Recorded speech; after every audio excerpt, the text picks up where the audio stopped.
नंदिनी जी से निवेदन है कि श्री हरीश चंद्र वर्णवाल जी का सम्मानित करें।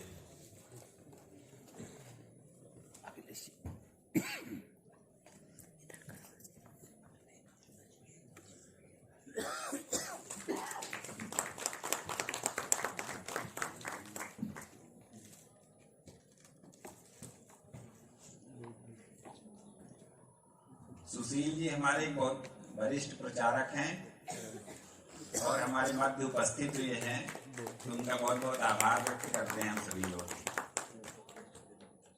पश्चिमी उत्तर प्रदेश के क्षेत्रीय बौद्धिक प्रमुख हैं, बहुत बहुत आभार उनका, बहुत बहुत धन्यवाद। अगले अतिथि वक्ता कुछ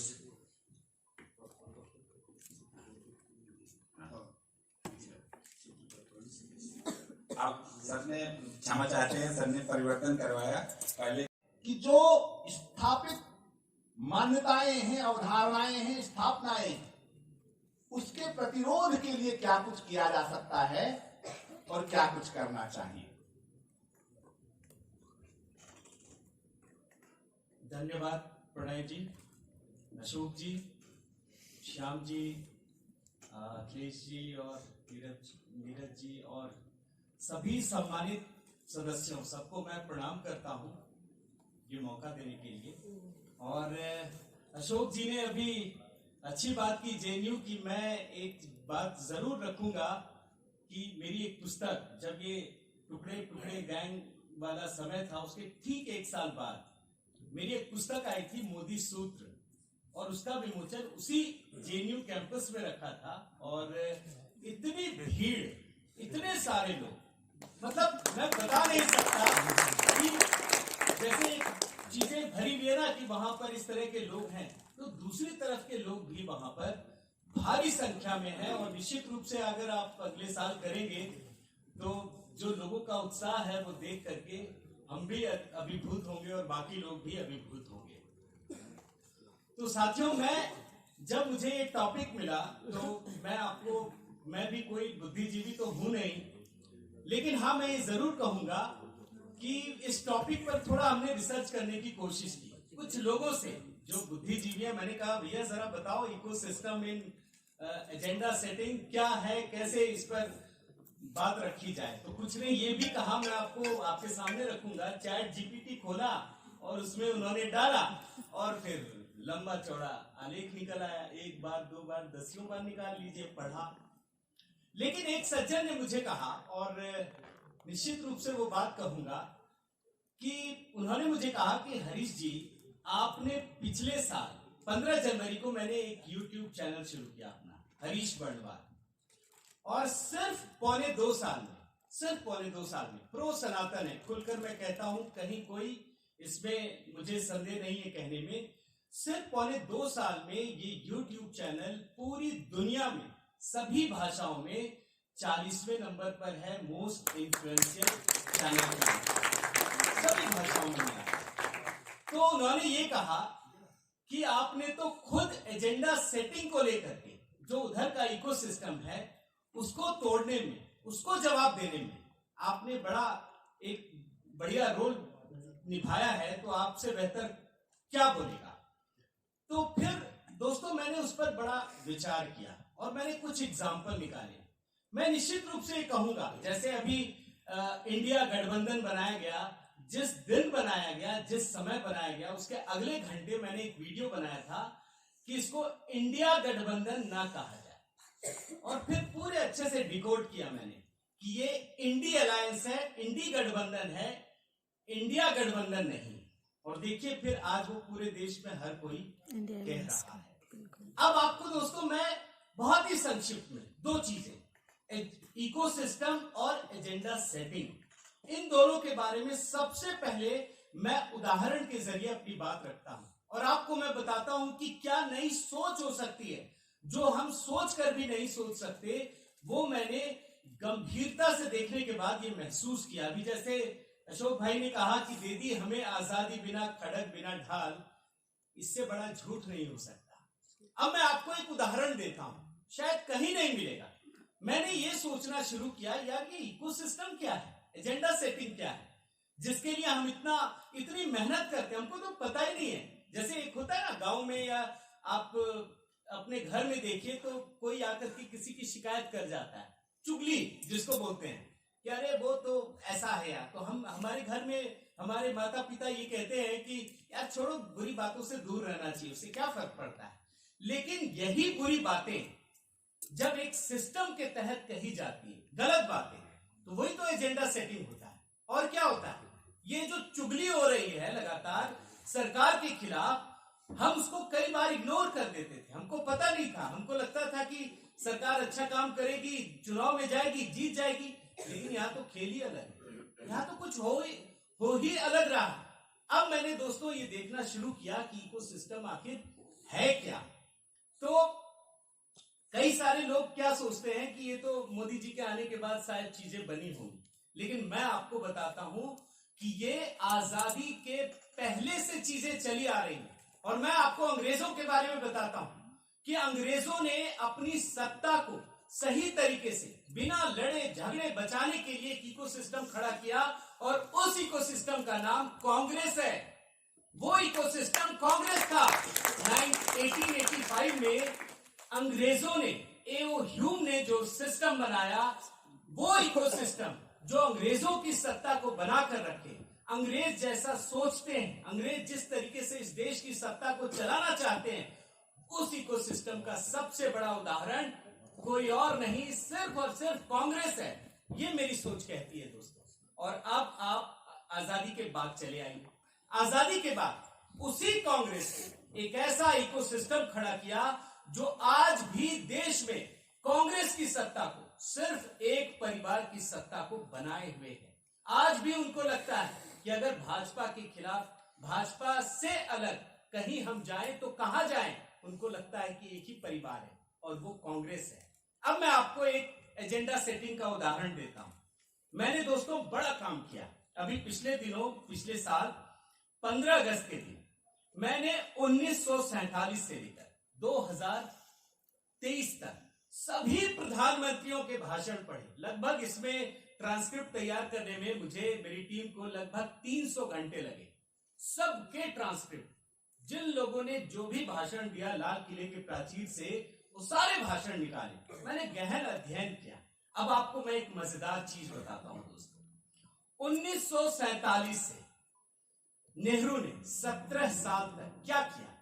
17 साल तक वो इस देश में गरीबी दूर ही करते रहे।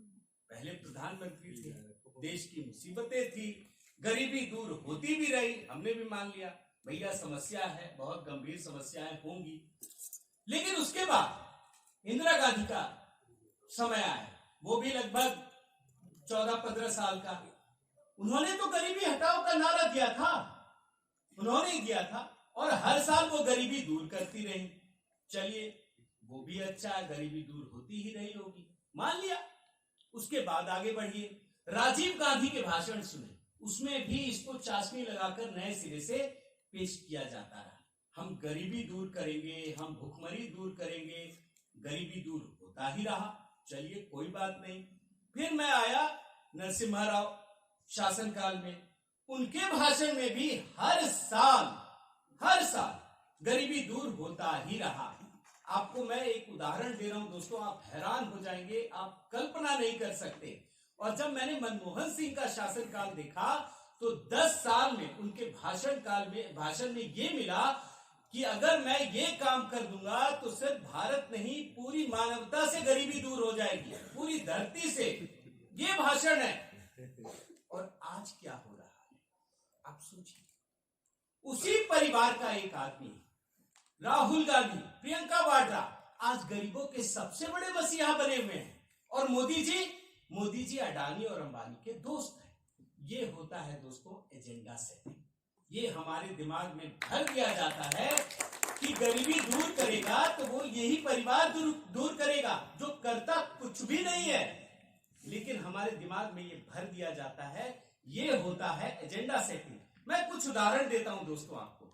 आप देखिए, महात्मा गांधी की हत्या हुई, उससे पहले भी इस देश में कई हत्याएं हुई, बड़ी हत्याएं हुई।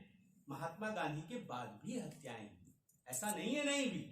लेकिन आज भी हमको सिर्फ हमारे जहन में महात्मा गांधी की हत्या को ही ठूस ठूस के भरा जाता है। जानते हैं क्यों? क्योंकि ये एजेंडा सेटिंग है, इस पे किसी को टारगेट करना होता है। साल 2002 के दंगों से पहले भी इस देश में दंगे हुए, साल 2002 के बाद भी कई दंगे हुए, लेकिन हमारे दिमाग में सिर्फ और सिर्फ 2002 के दंगों को ही भरा जाता है। अच्छा, मैं आपको एक इंटरेस्टिंग चीज बताता हूं, शायद किसी ने नहीं सुना होगा। मैंने इस पर वीडियो बनाया और प्रॉपर ऑडियो के साथ। जब मैं ये बात कह रहा हूं ना कि जवाहरलाल नेहरू का मैंने भाषण सुना, तब की बात बता रहा हूं। 1948 में महात्मा गांधी की हत्या के बाद, आपने किसी ने नहीं सुना होगा अगर आपने मेरा वीडियो नहीं देखा है, जवाहरलाल नेहरू के पास ये बात आई कि गांधी जी की हत्या के बाद महाराष्ट्र में बड़े पैमाने पर हिंसा हुई है, जिसमें चित्पावन ब्राह्मणों की हत्या की गई है सामूहिक रूप से। उसके बाद जानते हैं क्या उनका बयान है? कि ये तो होना ही था। ये जवाहरलाल नेहरू ने कहा है। हम लोगों ने तो 1984 के दंगों को देखा, सुना, पढ़ा, उसमें हमने ये सुना राजीव गांधी को, जिसमें वो ये कहते हैं कि एक बड़ा बरगद पेड़ गिरता है तो धरती थोड़ी हिलती है। और यही बात जवाहरलाल नेहरू ने 1948 में ये बात कही है, उनकी जुबान से है। तो आप सोचिए कि वो कोई भी दंगा हमको आज तक नहीं बताया गया, पता ही नहीं होगा किसी को नहीं पता होगा, लेकिन 2002 का दंगा हम सबको पता है। ये होता है दोस्तों एजेंडा सेटिंग। मैं आपको कुछ उदाहरण आपके सामने रखता हूं। वैसे मैं इकोसिस्टम के बारे में भी पढ़ रहा था, हमें ये पारितंत्र के बारे में पता चला कि बच्चों को बताया जाता है कि एक कीट पतंग जो है वो पेड़ पौधे खाते हैं, चिड़िया उसको खाती है, फिर ये पूरा एक सिस्टम चलता है और हम सब एक दूसरे पे डिपेंडेंट होते हैं। अब इसका अर्थ बदल गया है। अब ये वो बात तो है ही नहीं। इसकी कहानियां अलग है, चीजें अलग है, संदर्भ अलग है, सोच अलग है और देखने का नजरिया अलग है। मैं आपको उदाहरण के जरिए अपनी बात बता रहा हूं। आप देखिए, इस समय संसद पर हमला हुआ और संसद पर हमला के बाद कैसे कैसे नैरेटिव बनाए गए। आप सोचिए, मैंने तो कई वीडियो और कई रिसर्च किया। मैंने पहले ये बताया गया कि सोचिए, जो संसद की रक्षा ना कर सके वो देश की रक्षा क्या करेगा, जो आपने कहा भी। उसके बाद फिर चुपके से बदल दिया कि ये तो भाजपा वाले हैं, सारे पीछे पड़ गए, किसी ने देखा नहीं, भाजपा वाले हैं। उसके बाद उसी दिन मैंने कहा कि ये भाजपा वाले भले हो लेकिन मोदी जी छोड़ेंगे नहीं। उसके बाद आज देखिए नैरेटिव क्या है। नैरेटिव ये है कि सब तो बेरोजगार हैं, सब ये है। अब आपने दोस्तों ये तो देख लिया, लेकिन जो नहीं देखा वो मैं आपको बताता हूं। मैंने कल और परसों 2 दिन और उसके अगले दिन काफी रिसर्च किया और आप हैरान हो जाएंगे कि ये मोदी को हराने की एक और कला है, ये एक और एजेंडा सेटिंग है। यही कहानी 2 बार और हो चुकी है। मैं आपको बता रहा हूं, 1974 11 अप्रैल 1974 को मैंने वो पूरा ट्रांसक्रिप्ट लोकसभा के अंदर का निकाला है, आधे घंटे का, जिस 2 घंटे बहस हुई थी 11 अप्रैल 1974 को। उसमें संसदीय कार्य मंत्री अचानक से लोकसभा में पेश होते हैं शाम 4:36 पर और खड़े होकर बोलते हैं कि आज एक रेजोल्यूशन पास करना है। लोग आश्चर्य मधुलिम्य, वो खड़े होते बोलते ये क्या रेजोल्यूशन है, क्या है इसमें? बोला अरे आप पहले सुन लीजिए। बोल नहीं, सुन तो ले लेकिन पता तो चले एजेंडा क्या है। तब वो बताते हैं कि आज 2:30 बजे एक सज्जन का नाम रतन चंद्र समथिंग पांडे या कुछ था उनका नाम, वो संसद में दीर्घा में आए और एक सांसद का पास लेकर आए और उसके बाद वो जबरदस्ती घुसना चाहे और जबरदस्ती अंदर चले भी गए। फिर वहां के सिक्योरिटी गार्ड ने उनको रोका और जैसे ही बाहर किया तो उसने तुरंत एक बंदूक निकाली और उससे फायरिंग की और वो फायरिंग उसके सीने में हुई।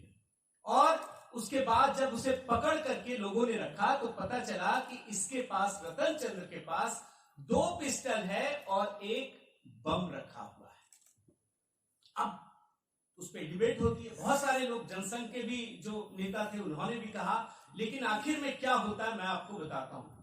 कुछ नहीं पता कौन सा सज्जन है, क्यों आया, उसके साथ एक लड़की भी थी, खत्री समथिंग, क्यों आए, किस लिए आए, कहां जाना था, करना क्या था, कुछ नहीं पता। 2 घंटे के अंदर रिजोल्यूशन पास किया गया और उस दौरान अचानक से संसदीय कार्य मंत्री, अच्छा एक बात और बताऊं मैं, आज तो सब बोल रहे हैं ना कि गृह मंत्री कहां है, प्रधानमंत्री कहां है, कोई नहीं था लोकसभा में, कोई भी नहीं था दोस्तों, कोई बड़ा, इंदिरा गांधी भी नहीं थी। और उसके बाद अचानक से वो खड़े होकर बोलते हैं कि अभी अभी एक और जानकारी मिली है संसदीय कार्य मंत्री कि वो गोली तो उसने चलाई लेकिन पंपलेट लगे हुए थे उसके शर्ट में, तो वो उधर से घूमती हुई गोली चली गई। सोचिए, कोई कल्पना कर सकता है। और वो बहुत गंभीर घायल नहीं हुआ है, लेकिन ये रिजोल्यूशन पास करते हैं और उसको 1 महीने की सजा हुई 11 अप्रैल से 10 मई 1974 तक। और बाद में पता चला कि वो कांग्रेस सांसद द्वारा हस्ताक्षर किया हुआ व्यक्ति था। लेकिन कहानी ये नहीं है, कहानी ये थी दोस्तों कि उसका पर्पस ये था, जो उस डिबेट में आया, कि जेपी मूवमेंट शुरू होने वाला था और जेपी मूवमेंट आगे बढ़ रहा था, उसी को बदनाम करने के लिए ये कहा गया कि आपकी वजह से ऐसे ऐसे लोग बन गए हैं जो संसद के भीतर इस प्रकार का हंगामा खड़ा कर रहे हैं। मकसद ये था और आज भी वही मकसद है, आज भी संसद के अंदर वही मकसद है। ये मैं एजेंडा सेटिंग के लिए बता रहा हूं। दूसरी घटना 1978 में, जब 2 सज्जन एक प्लेन को हाईजैक करके, और हाईजैक करके कैसे हाईजैक किया उन्होंने, एक क्रिकेट का बॉल था, उसे रुमाल से ढका और बोला ये बम है, अगर आप मेरी बात नहीं मानोगे तो हम पूरे प्लेन को उड़ा देंगे। और उसके बाद लोगों ने पूछा कि क्या हुआ, वो दिल्ली से विमान 1978 की घटनाएं लेकर चले गए वाराणसी, और वहां पर उनकी 3 मांग थी। क्या मांग थी? उसकी 3 मांग ये थी दोस्तों कि पहला, इंदिरा गांधी को जेल से छोड़ा जाए, दूसरा, इंदिरा गांधी के खिलाफ सारे आरोप वापस लिए जाए, तीसरा, जनता पार्टी की सरकार इस्तीफा दे और इंदिरा गांधी को प्रधानमंत्री बनाया जाए। अब आप बोलेंगे कि इससे हुआ क्या? इससे ये हुआ दोस्तों कि ये, जैसे कहते हैं ना, एजेंडा सेट करना, कि इंदिरा गांधी के अलावा तो कोई इस देश को चला ही नहीं सकता, कोई कुछ भी नहीं कर सकता। और उसके बाद उस लड़के को सजा हुई, लेकिन इंदिरा गांधी ने उसे बाद में विधायक और सांसद बनाया। जो बात ये कह रहे हैं कन्हैया कुमार के लिए, वही कहानी आज भी 6 लड़के और लड़कियों के साथ है। उनके भी दिमाग में है कि अगर हम ऐसा करेंगे तो हम भी सांसद बन सकते हैं। मैं कुछ और उदाहरण के साथ अपनी बात खत्म करूंगा। मीडिया में एजेंडा सेटिंग की बात होती है। मैं लगभग 20 वर्षों तक मीडिया में काम किया।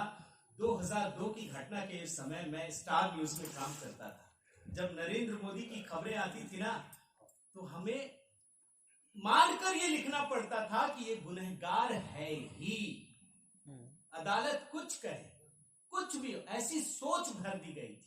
ये होता है दोस्तों एजेंडा सेटिंग। और एजेंडा सेटिंग के बारे में मैं बताऊं, मैंने बड़ा रिसर्च किया। वाजपेयी जी को कैसे गिराया गया? एजेंडा सेटिंग था। दिल्ली की एक सरकार सिर्फ प्याज पे गिर गई, एजेंडा सेटिंग था। और उसमें एक इकोसिस्टम काम कर रहा था। आप याद कीजिए, करगिल वॉर के बाद वाजपेयी सरकार की कैसी स्थिति थी, कितना अच्छा शाइनिंग इंडिया और ये वो, कोई भी एग्जिट पोल उसके खिलाफ नहीं था। लेकिन एजेंडा सेटिंग ऐसा बदनाम किया गया, जो फॉर्मूला 2019 में, उस समय ताबूत घोटाला था, इस समय राफेल घोटाला था। तो ये होता है एजेंडा सेटिंग दोस्तों। और आखिरी में एक उदाहरण के साथ मैं खत्म करूंगा। अभी तो विधानसभा के चुनाव हुए, आपने भी देखा होगा कि किसी भी न्यूज चैनल ने ये नहीं बताया कि छत्तीसगढ़ में सरकार बदल रही है। किसी ने ये नहीं बताया कि मध्य प्रदेश में भाजपा आ भी सकती है। तो अब आप कहेंगे कि इकोसिस्टम और एजेंडा सेटिंग क्या होता है? तो मैं आपको बताता हूं। ये जितने यूट्यूबर है ना उधर के इकोसिस्टम के, वो कहां जाते थे? मैं तो सब वीडियो देखता हूं बैठ करके।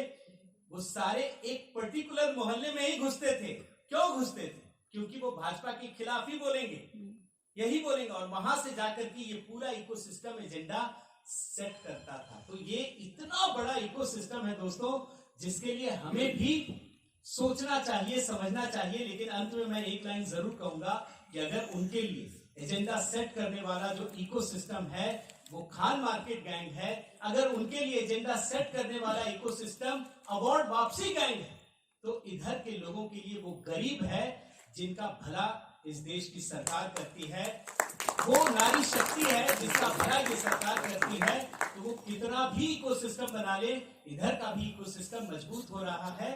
और मैं अपनी वाणी को विराम देता हूँ।